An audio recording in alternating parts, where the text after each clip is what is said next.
हाँ तो मेरे प्यारे बच्चों, आप सब कैसे हैं? मैं राजीव मिश्रा अपने YouTube channel target class 10th में आपका बहुत बहुत स्वागत करता हूं। बच्चों, हम लोग NCERT का ट्रायंगल चैप्टर पढ़ रहे हैं। आज के वीडियो में मैं बच्चों आपको दो क्वेश्चन समझाऊंगा, बहुत ही इंपॉर्टेंट है। एक्सरसाइज 6.3 है नई वाली बुक से, उसमें क्वेश्चन नंबर 6 पहले हम समझते हैं बच्चों। ये क्वेश्चन बहुत ही इंपॉर्टेंट इसलिए है क्योंकि इसमें कॉन्ग्रुएंसी और सिमिलरिटी दोनों का इस्तेमाल हुआ है बच्चों, ठीक है ना। ये क्वेश्चन ऐसा है जिसमें 9th पार्ट में ना कॉन्ग्रुएंसी आपने पढ़ी थी और आप 10th में सिमिलरिटी पढ़ रहे हो बच्चों, तो दोनों का कॉम्बिनेशन है। तो दोनों कॉन्सेप्ट पे ये बना हुआ एक क्वेश्चन है बच्चों, बहुत ही इंपॉर्टेंट है ये क्वेश्चन। तो इसे हम कैसे सॉल्व करते हैं? इस क्वेश्चन में ये दे रखा है हमारे पास में कि ट्राइंगल ABE कॉन्ग्रुएंट है ट्राइंगल ACD की, ये गिवन है। यानी ये दो ट्राइंगल कॉन्ग्रुएंट है बच्चों। अगर हम इसे देखें तो ABE ADC ये दो ट्राइंगल हैं, ये दोनों कॉन्ग्रुएंट है बच्चों। और टू प्रूव हमें क्या करना है? टू प्रूव हमें ये करना है कि ट्राइंगल ADE सिमिलर है ट्राइंगल ABC के। यानी हमें ये छोटा वाला ट्राइंगल और ये बड़ा वाला ट्राइंगल, इन दोनों को सिमिलर करना। बहुत सिंपल सा क्वेश्चन है बच्चों, लेकिन बहुत अच्छा क्वेश्चन है ये। अब इसमें क्या काम करते हैं बच्चों, देखो ये बात तुम्हें ध्यान होना चाहिए। कॉन्ग्रुएंट का मतलब क्या होता है और सिमिलर का मतलब क्या होता है बच्चों? कॉन्ग्रुएंट का मतलब होता है जब दो चीजें बिल्कुल एक सी हों, ठीक है ना। दो चीजें जो बिल्कुल आइडेंटिकल हों तो उन्हें हम कॉन्ग्रुएंट फिगर कहते हैं बच्चों। सपोज करो बच्चों, जैसे मेरे पास में ये दो सिक्के हैं और ये दोनों सिक्कों को अगर हम आपस में ऐसे ढक दें, ऐसे, तो इधर से भी देखने में एक होगा, इधर से भी देखने में एक होगा, तो ये कॉन्ग्रुएंट हो गए। कॉन्ग्रुएंट का मतलब जो एग्जैक्टली सेम हो और एक दूसरे को ओवरलैप कर ले बच्चों, उन्हें कॉन्ग्रुएंट कहते हैं। तो यहाँ पर हमें दे रखा है कि ये दोनों ट्राइंगल कॉन्ग्रुएंट हैं, तो इससे तुम्हें तुरंत समझ में आना चाहिए कि अगर ये दो ट्राइंगल कॉन्ग्रुएंट हैं तो इनके पार्ट्स भी इक्वल होंगे बच्चों, करस्पॉन्डिंग पार्ट। मान लो दो चीज़ें, मान लो मैं हूँ और एक सामने एक लड़का और है, तो हम दोनों कॉन्ग्रुएंट हैं, तो क्या होगा? हमारी नाक उसकी नाक एक साइज की होगी, हमारा हाथ उसका हाथ एक साइज का होगा। तो कॉन्ग्रुएंट का मतलब अगर दो चीज़ें बिल्कुल सेम है तब उन्हें हम कॉन्ग्रुएंट बोलते हैं। इस वाले ट्राइंगल, इसमें क्वेश्चन में हमें दे रखा है कि ट्राइंगल ABE कॉन्ग्रुएंट है ट्राइंगल ACD का। कॉन्ग्रुएंट का मतलब बिल्कुल एक से हैं, दोनों ट्राइंगल बिल्कुल आइडेंटिकली सेम है बच्चों, है ना। तो अगर ये कॉन्ग्रुएंट हैं तो कौन किसके बराबर होगा? तो AB, देखो ये वाली AB किसके बराबर होगी? AC के बराबर होगी, ठीक। ये वाली जो B है वो CD के बराबर होगी और AE जो है वो AD के बराबर होगी। ट्राइंगल है ना, तो साइडों की बात कर रहे हो बच्चों। तो AB देखो सीक्वेंस में लिखा है, इसमें आपको कुछ नहीं, गौर से देखना है इसको। AB, A और B, पहला दूसरा लेटर, पहला दूसरा यहाँ से ले लो आप, तो AC के बराबर हो गई बच्चों, ठीक। B यानी ये दूसरा लेटर, दूसरा और तीसरा यहां से भी ले लो आप, तो ये हो जाएगी CD। AE हमने कौन सा लिया? फर्स्ट और थर्ड लिया, तो यहां से भी फर्स्ट और थर्ड ले लेना बच्चों। तो AE किसके बराबर होगी? AD के बराबर होगी बच्चों। क्यों? जब दो ट्राइंगल कॉन्ग्रुएंट होते हैं तो उनके करस्पॉन्डिंग पार्ट इक्वल होते हैं बच्चों। तो हम यहां पे रीजन लिख सकते हैं कि when two triangles are congruent, their corresponding parts are equal, ये लिख सकती हैं। अब इन्हें पहचानना कितना आसान था नहीं? इसी को तो देखना था, इनके ऑर्डर में, जिस ऑर्डर में ये लिखे उसी ऑर्डर में लिख देना हमारे को, तो ये बराबर हो गया बच्चों। अब अगर मान लो ये ट्राइंगल हमने देखा, AB किसके बराबर हो गया? AC के बराबर। BE किसके बराबर हो गया? CD के बराबर। इन सबको कुछ मान लो। अगर मान लो अगर AB हमने A माना तो ACB कितनी होगी बच्चों? A होगी, क्योंकि ये दोनों बराबर हैं बच्चों, है ना। इसी तरह से अगर हमने BE को B माना तो CD की लेंथ भी कितनी होगी? B। और इसी तरह से अगर हमने AE को C माना तो AD की भी लेंथ कितनी होगी बच्चों, C होगी, है ना, बराबर है ना। तो अगर ये इसकी लेंथ मान लो A सेंटीमीटर है तो इसकी भी लेंथ A सेंटीमीटर ही तो होगी ना, दोनों बराबर हैं। ऐसे हमने इसको B माना, ये B सेंटीमीटर है तो ये भी B होगी, मगर इस डायग्राम में देखें हमने ये माना ये AB है बच्चों, और इसकी लेंथ को हमने A माना है, तो ये जो AC है इसकी लेंथ भी A ही होगी ना, दोनों बराबर हैं बच्चों ये साइड है। इसी तरह से BE और CD को देखें तो अगर हमने BE को देखो B माना है तो CD भी हमारी क्या होगी, B होगी बच्चों, तो बराबर होगी ना साइडें, क्योंकि दोनों ट्रायंगल कॉन्ग्रुएंट है, तो करस्पॉन्डिंग पार्ट इनके क्या होंगे, सिमिलर हो जाएंगे बच्चों। अब क्या करना है हमें, ध्यान से देखो, अब हम इनके रेशियो निकालते हैं बच्चों, सिमिलर प्रूव करना है बच्चों। तो सिमिलर क्या कब होते हैं, जब दो ट्रायंगल सिमिलर कब होंगे, जब उनकी करस्पॉन्डिंग साइड प्रोपोर्शनल हो, है ना। तो अब हम देखो यहाँ पर क्या कर सकते हैं, आपको ये गौर से देखना है, इन दोनों ट्रायंगलों को सिमिलर करना है हमें। किस किस ट्रायंगल को सिमिलर करना है बच्चों, ADE और ABC, इन दो ट्रायंगलों को हमें सिमिलर करना था बच्चों। अब हमने जो इनको लेट करा है, AB कितनी है, A, तो देखो AB की लेंथ को हमने यहाँ से यहाँ तक ये कितनी मानी बच्चों, A है, ये वाली भी कितनी बच्चों, A है ना। AB और AC, BE और CD देखो, BE और CD इसमें है नहीं, छोड़ो। AE और AD देखो, A इसको ये कितनी मानी हमने बच्चों, इसको देखो C, और ये भी कितनी है बच्चों, देखो C, ठीक। अब इन दोनों ट्रायंगलों में अगर हम देखें तो हमें इन दोनों ट्रायंगलों में क्या दिखाई दे रहा है बच्चों, देखो आप in triangle ADE and triangle ABC, ये दो ट्रायंगल में हम काम कर रहे हैं बच्चों। AD और AB का रेशियो निकालो आप, तो ये वाली हो गई C और ये वाली हो गई A, तो इसका रेशियो कितना आया, C/A। इसी तरह से बच्चों AE अपॉन AC का रेशियो निकाल के देखें अगर हम, वो भी C/A आएगा। इसका ये मतलब हो गया कि AD अपॉन AB और AE अपॉन AC ये दोनों बराबर है ना। और ये वाला जो एंगल दिख रहा है बच्चों, ये वाला, ये दोनों में कॉमन है। आप देख लो इस वाले ट्रायंगल में AD लिया तो भी ये आ रहा और ABC लिया तो भी ये आ रहा, तो यहाँ पर हम लिख सकते हैं कि angle A equal to angle A, ये कॉमन हो गया। तो कौन सी प्रॉपर्टी लगी बच्चों, आप गौर से देखो इन दोनों ट्रायंगलों में, ये वाले इसका रेशियो इन दोनों साइडों का रेशियो बराबर है ना, हमने प्रूव कर दिया बच्चों, यहाँ पर बराबर हो गया, और ये एंगल कॉमन हो गया। तो बाई SAS प्रॉपर्टी से, किससे बच्चों, by SAS property triangle ADE similar हो जाएगा ट्रायंगल ABC के बच्चों, और यही हमें प्रूव करना था कि ADE और ABC सिमिलर हो गए बच्चों, है ना। फिर से देखो ये कॉन्ग्रुएंसी में क्या था, ये बिल्कुल सिंपल था बच्चों क्वेश्चन, इसमें कुछ ज़्यादा आपने सोचा होगा, कोई बहुत ज़्यादा इसमें कलाकारी नहीं थी। ये दोनों कॉन्ग्रुएंट हैं, तो कॉन्ग्रुएंट है तो उनकी करस्पॉन्डिंग साइड बराबर होगी, ये वाली साइड इसके बराबर, BE बराबर CD, AE बराबर AD, है ना, वही लिखा, उनको सबको हमने ABC मान लिया। ये वाली साइड हमने इन दोनों को A माना, इन दोनों को B माना, फिर ये दो ट्रायंगल अलग बना के इनके रेशियो निकाल लेंगे हम बच्चों, ठीक है। आपको ये क्वेश्चन समझ में आया, नहीं आया। अब एक और क्वेश्चन मैं तुम्हें बताता हूँ बच्चों, इसी चैप्टर का है, इसी एक्सरसाइज का है बच्चों, बहुत ही इंपॉर्टेंट क्वेश्चन है बच्चों, आप मिस मत करना, पूरा वीडियो देखना आज के में। इन दोनों क्वेश्चनों में से एक क्वेश्चन तो आना ही आना है बच्चों एग्जाम में, मैं आपको बता देता हूँ, चाहे वो केस स्टडी बेस हो, चाहे वो क्या कहते हैं डायरेक्ट क्वेश्चन हो, बोर्ड में आता जरूर है वो ट्रायंगल वाले चैप्टर में। आज के जो दोनों क्वेश्चन है उनमें से एक क्वेश्चन आना ही आना है बच्चों। तो अब हम दूसरे क्वेश्चन की तरफ आते हैं। देखो बच्चों, ये है क्वेश्चन नंबर 12। मैंने इस एग्जाम में बच्चों ये वाला जो क्वेश्चन आता है अक्सर बच्चों से गलत हो जाता है बच्चों, और मैं बताऊं आपसे गलत क्यों होता है, क्योंकि बच्चों इस क्वेश्चन को पढ़ना सीखना है आपको। ये कह रहा है कि sides AB, BC and median AD of triangle ABC are respectively proportional. तो ये बात समझो बच्चों, जहाँ पर प्रोपोर्शनल शब्द आता है वहाँ पे आपको रेशियो बनाना है।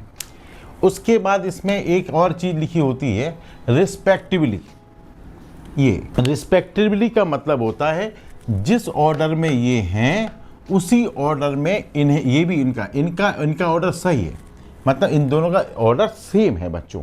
जिसमें लिखा हो रिस्पेक्टिवली, तो रिस्पेक्टिवली का मतलब होता है कि इनका जो सीरीज है या इनके जो क्रम है वो इनका क्रम बिल्कुल सेम है। यानी बच्चों प्रोपोर्शनल का मतलब रेशियो बनाना है हमारे को। अब ए बी का रेशियो किससे बनाना है? देखो ए बी नंबर 1 पे लिखा है, बी सी नंबर 2 पे लिखा है, ये 3 नंबर पे लिखा है। ऐसे यहाँ पे देखो ये 1 नंबर पे लिखा है, ये 2 नंबर पे लिखा है और ये 3 नंबर पे लिखा है। तो ये ध्यान रखना है इसमें कि रिस्पेक्टिवली का मतलब नंबर के हिसाब से बनाना। ए बी का रेशियो किससे बनाओगे? पी क्यूब में। तो इसमें अगर हम देखें तो गिवन क्या है? तो गिवन ये है कि A B upon P Q 1 number है ना ये, ऐसी B C upon Q R और ऐसी A D upon P M, ये गिवन है बच्चों। 2 ट्राइंगल है इस क्वेश्चन में। एक ट्राइंगल का नाम क्या है बच्चों बताओ? A B C. और दूसरे वाले ट्राइंगल का नाम क्या है? P Q are. 2 ट्राइंगल हैं और 2 ट्राइंगलों में हमें ये दे रखा है कि ए बी की प्रोपोर्शनल कौन है? पी क्यू, बी सी की प्रोपोर्शनल कौन है? क्यू आर, और ए डी की प्रोपोर्शनल कौन है? P M. याद रखना, क्वेश्चन को ध्यान से पढ़ना बच्चों। रिस्पेक्टिवली जिस क्वेश्चन में लिखा हो तो उस क्वेश्चन में ऑर्डर का आपको ध्यान रखना है बच्चों। जैसे मैंने यहाँ पर ध्यान रखा कि ए बी किसके साथ में रेशियो बना रहा है? पी क्यू के साथ में, बी सी किसके साथ में बना रहा है? क्यू आर के साथ में, और ए डी किसके साथ में बना रहा है? पी एम के साथ में बच्चों। अब एक बात और ध्यान देना है आपको इस क्वेश्चन को करने से पहले कि मान लो ये एक ट्राइंगल है, ठीक है, ए बी सी, और ये है मीडियन ए डी, ठीक। तो अगर ये लिखा है बच्चों मीडियन, तो मीडियन कहते किसे हैं? मैं देखता हूँ अपनी क्लास में जब मैं पढ़ाता हूँ बच्चों को तो बहुत सारे बच्चों को मीडियन पता ही नहीं होती बच्चों। तो मीडियन समझना बच्चों। देखो मीडियन उसे कहते हैं जो मिड पॉइंट को जोड़े। ये वर्टेक्स है, ये अपोजिट साइड है, अपोजिट साइड का मिड पॉइंट। अगर ये लिखा है बच्चों की ए डी इज मीडियन, तो तुरंत तुम समझ जाना ए डी अगर मीडियन है तो मिड पॉइंट बनेगा यहाँ पर। तो इसका ये मतलब होता है ए डी अगर मीडियन है तो D is mid point of B C, ठीक। और डी अगर मिड पॉइंट है बच्चों तो बी डी और किसके बराबर होगी? डी सी के बराबर होगी। यानी ये वाला हिस्सा और ये वाला हिस्सा बराबर होगा, मिड पॉइंट है, मिड पॉइंट के दोनों तरफ के हिस्से बराबर होते हैं बच्चों। और बी सी का हाफ होगा, बी सी का क्या होगा? हाफ होगा। अगर मान लो इसी तरह से लिखा, मान लो यहाँ पर बी ई मीडियन है, क्या लिखा है बच्चों? बी ई मीडियन है। तो अगर लिखा है ये बी ई इज मीडियन, तो आपको तुरंत समझ जाना है बच्चों कि बी अगर मीडियन है तो इसका मतलब ये ई जो है वो इज मिड पॉइंट ऑफ ए सी, यानी ये मिड पॉइंट है बच्चों। मीडियन देखते समझ लो मिड पॉइंट मिलेगा आपको। और ये अगर मिड पॉइंट है बच्चों ए सी का, तो इसका ये मतलब हो गया कि A E equal to E C equal to A C upon 2, यानी ये दोनों इससे बराबर हैं और ए सी के हाफ होंगे बच्चों। अगर इसी तरह से बच्चों एक और लिखा हो बच्चों, तीसरी बार भी समझो, ये ई एफ है, अगर ये लिखा है सी एफ इज मीडियन, अगर ये लिखा है बच्चों तो तुरंत तुम समझ जाना सी एफ अगर मीडियन है तो इसका मतलब क्या हुआ बच्चों? इसका मतलब हो गया कि F is mid point of, F किसका मिड पॉइंट होगा? ए बी का। और ये अगर मिड पॉइंट है तो A F equal to F B equal to A B upon 2, यानी ये दोनों बराबर होंगे और ए बी के आधे होंगे। यानी अगर ए बी 10 है तो ये 5 हो जाएंगे बच्चों। तो ये मीडियन का कॉन्सेप्ट समझ में आना चाहिए बच्चों, ठीक है ना। तो इस क्वेश्चन में भी देखो मीडियन वाला पार्ट दे रखा था, मीडियन ए डी। तो अगर ए डी मीडियन है तो तुम तुरंत समझ जाओगे कि डी मिड पॉइंट होगा, है ना। तो अब आप देखो 2 चीज़ें हैं, इसे हटा देते हैं, ये तो तुम्हें समझाने के लिए करा था मैंने। तो ये गिवन है बच्चों, है ना, इसमें ये तो हमने देख के समझ में आ गया हमारे को। अब ये ट्राइंगल बनाते हैं बच्चों। पहले वाले ट्राइंगल का क्या नाम है? ए बी सी, और इसकी मीडियन है ए डी। और दूसरे वाले ट्राइंगल का नाम है, दूसरे वाले ट्राइंगल का क्या नाम है बच्चों? पी क्यू आर, और इसकी मीडियन का नाम है पी एम। ये है साहब क्वेश्चन में, ये गिवन है कि ये दोनों, ये साइड इसके प्रोपोर्शनल हो गई, और यहाँ पे और क्या दे रखा है कि AD as median of triangle ABC और PM as median of triangle PQR, ये दे रखा है बच्चों। और हमें टू प्रूव क्या करना है बच्चों, हमें प्रूव करना है कि ट्राइंगल ABC सिमिलर है ट्राइंगल PQR के, ये हमें प्रूव करना है बच्चों। ठीक, तो इतना तो मुझे लगता है आपको समझ में आ गया। अब इस क्वेश्चन को कैसे करेंगे, ध्यान देना बच्चों आप इसमें। हर क्वेश्चन की शुरुआत मालूम होना चाहिए बच्चों। ठीक, हर क्वेश्चन को शुरुआत कैसे करनी है बच्चों, तो शुरुआत आप मीडियन से ही करोगे। किससे करोगे बच्चों, मीडियन से। कैसे, देखो इसमें क्या लिखा है, AD मीडियन है, ये तो दे ही रखा है इसमें। तो इस वाले देखो AD मीडियन है, अभी अभी मैंने बताया, तो इसका क्या मतलब हुआ, इसका ये मतलब हुआ therefore D is mid point of BC, ये BC हो गया बच्चों। ठीक है ना। अब D अगर मिड पॉइंट है बच्चों, तो BD किसके बराबर होगा, DC के बराबर होगा, और BC का हाफ होगा बच्चों, यानी ये दोनों पार्ट BC के आधे आधे होंगे। इसी तरह से बच्चों PM एज मीडियन, ये भी लिखा है बच्चों, ये भी गिवन है हमारे पास ना। तो इसका मतलब क्या हो गया कि M as mid point of QR, अगर ये मीडियन है तो ये मिड पॉइंट हो गया बच्चों QR का। अब ये वो हो गया मिड पॉइंट, तो QM equal to MR equal to QR upon 2। इतनी बात समझ में आ गई आपको, है ना। ये शुरुआत हो गई, ये पहला स्टेप था बच्चों, है ना हमारा। अब दूसरे स्टेप में क्या करना है, पहला स्टेप तो समझ में आया, मीडियन से करना बच्चों। अब दूसरा स्टेप अगर हम देखें बच्चों, तो जो गिवन है इस पे आ जाओ, AB अपॉन PQ PM। ठीक है, ये बात गिवन है हमें। अब जब ये गिवन है, एक बात सोचो आप, यहाँ पर ये जो BC वाला हिस्सा है ना, इसके दो पार्ट हो रहे हैं BC वाले के। तो ये जो BC वाला हिस्सा है, इसमें डिवाइड बाई 2 कर दो बच्चों। अगर हम ऊपर भी 2 का डिवाइड करें और नीचे भी 2 का डिवाइड करें तो कोई फ़र्क नहीं पड़ता ना बच्चों। तुम लोगों ने करा होगा ना सिंप्लीफिकेशन, जैसे बना वो 2/4 लिखा तो 1/2 कर दिया होगा, ऐसे कुछ करा होगा आपने। तो इसमें हमने क्या काम करा कि AB अपॉन PQ, और यहाँ पर हमने 2 से डिवाइड करा बच्चों, और QR में भी हमने किससे डिवाइड करा, Q से। अब बात ये आई, पूछने वाली बात, कि सर हमने इसी को क्यों पकड़ा, 2 से डिवाइड क्यों करा बच्चों। तुम इस ट्रायंगल में देखो, ये वाली साइड जो है ना, इसमें कुछ नहीं हो रहा, इसमें कुछ नहीं हो रहा, केवल BC वाली साइड डिवाइड हो रही है बच्चों, है ना। इस डायग्राम में देखो तो हमें समझ में आ गया कि BC वाली डिवाइड को हाफ कर लेते हैं बच्चों, क्योंकि हमें अभी इतना हिस्सा चाहिए, ये वाला हिस्सा BD चाहिए हमारे को। अब आप देखो, इतना हमें समझ में आ गया, 2 से हमने डिवाइड कर लिया। अब जब हमने 2 से डिवाइड करा तो देखो BC/2 ये भी लिखा ना, तो BC/2 की जगह ये सब बराबर है, तो BC/2 की जगह पे इसे भी लिख सकते हैं, इसे भी लिख सकते हैं, क्योंकि ये सब बराबर हैं बच्चों। तो हम BC/2 की जगह पर यहाँ पर इसको तो ऐसे ही लिख लेंगे, और इसकी जगह पर क्या लिख सकते हैं बच्चों, बताओ। BC/2 की जगह पर क्या लिख सकते हैं, BD। तो हमने यहाँ पर BD लिख लिया बच्चों, और ऐसे ही बच्चों नीचे QR/2 है, तो QR/2 की जगह पे क्या लिख सकते हैं, QM। तो हमने इसकी जगह पर QM लिख लिया बच्चों, और इसको ऐसे ही छोड़ दिया। इतनी बात समझ में आ गई आपको, है ना। तो पहले तो हमने मीडियन से शुरुआत करी थी, फिर जो गिवन था वो हमने उसको थोड़ा सा उसमें मैनिपुलेशन करा, उसमें हमने 2 से डिवाइड करा बीच वाली टर्म को, BC वाले पार्ट को, है ना, जो डिवाइड हो रहा है उसी को करना है हमको। अब आप देखो, अगर हम ये 2 छोटे छोटे ट्राइंगल बना लें,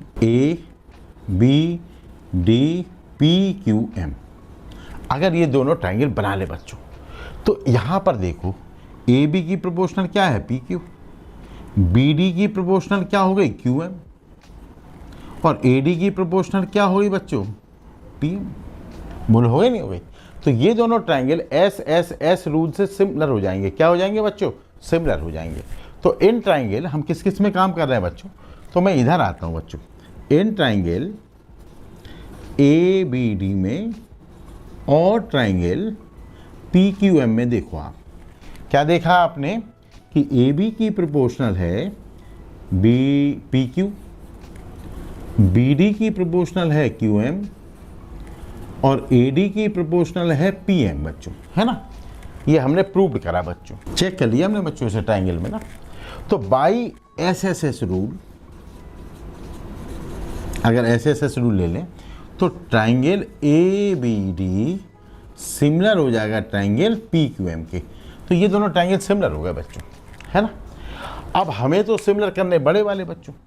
अब तुम ये देखो सिमिलर हैं तो तुम्हें याद होना चाहिए जब दो ट्राइंगल सिमिलर होते हैं तो साइड तो प्रोपोर्शनल होती है उनकी और एंगल बराबर होते हैं, एंगल बराबर होते हैं। तो जब ये दोनों सिमिलर हैं तो देयरफॉर एंगल बी किसके बराबर होगा बच्चों? एंगल क्यू के बराबर होगा, है ना। तो एंगल बी और एंगल क्यू बराबर हो गए बच्चों। अब आते हैं इस ट्राइंगल में बच्चों, देखो अब इसे हटा देते हैं यहाँ पे। अब हम कौन कौन से ट्राइंगल ले लेंगे बच्चों बताओ? अब हम ए बी इन दोनों ट्राइंगलों को ले लो। अब इन दोनों ट्राइंगलों को गौर से देखो आप। ए बी की प्रोपोर्शनल कौन है? पी क्यू, गिवन है बच्चों। बी सी की प्रोपोर्शनल कौन है? क्यू आर, ये भी गिवन है बच्चों। और ये वाला एंगल बराबर है, अभी अभी प्रूव करा। तो हम इन दोनों ट्राइंगलों को एससीएस मेथड से सिमिलर कर देंगे। किससे सिमिलर कर देंगे? एससीएस मेथड से। फिर से देखो आप, अभी आपने इतना काम करा, अब करना क्या है हमारे को? अब हम इन दोनों ट्राइंगलों में काम करेंगे बच्चों। किस किस में काम करेंगे हम? ए बी सी में और पी क्यू आर में। अब ए बी सी और पी क्यू आर में जब तुम काम करोगे तो आप देखो बहुत सिंपल सा है जी, थोड़ा सा इरेज कर दूं मैं आपको। देखो यहीं पे करते हैं। In triangle A B C and triangle P Q R में क्या देख रहे हैं आप? इधर से देखो आप। ए बी की प्रोपोर्शनल कौन है? P Q. बी सी की प्रोपोर्शनल कौन है बच्चों? Q R. बोलो है ना, ये इसकी प्रोपोर्शनल, ये इसकी प्रोपोर्शनल, ये गिवन है बच्चों, ये बात गिवन है। और एंगल बी किसके बराबर है? एंगल क्यू के बराबर। ये अभी हमने प्रूव करा, तो यहाँ पे लिखेंगे प्रूव्ड अबव। बोलो है, तो कौन से रूल से? By SCS rule triangle A B C similar हो जाएगा बच्चों ट्राइंगल पी क्यू आर के, है ना। तो इस तरह से क्वेश्चन था। इसमें दो बार सिमिलरिटी का इस्तेमाल हुआ, दो प्रॉपर्टी का इस्तेमाल हुआ। पहली वाले में हमने एस का इस्तेमाल करा और दूसरे वाले में एस का इस्तेमाल करा बच्चों। क्वेश्चन आपको समझ में आया या नहीं आया आप जरूर कमेंट करके बताइए बच्चों। मैं आपका कमेंट का इंतजार करता हूँ। चैनल अगर अच्छा लगा हो तो लाइक सब्सक्राइब जरूर करिए बच्चों, ठीक है ना, जिससे हम भी आपके परिवार का हिस्सा बन सकें, आप हमारे परिवार का हिस्सा बन सकें बच्चों। तब तक के लिए थैंक यू बच्चों, बाय।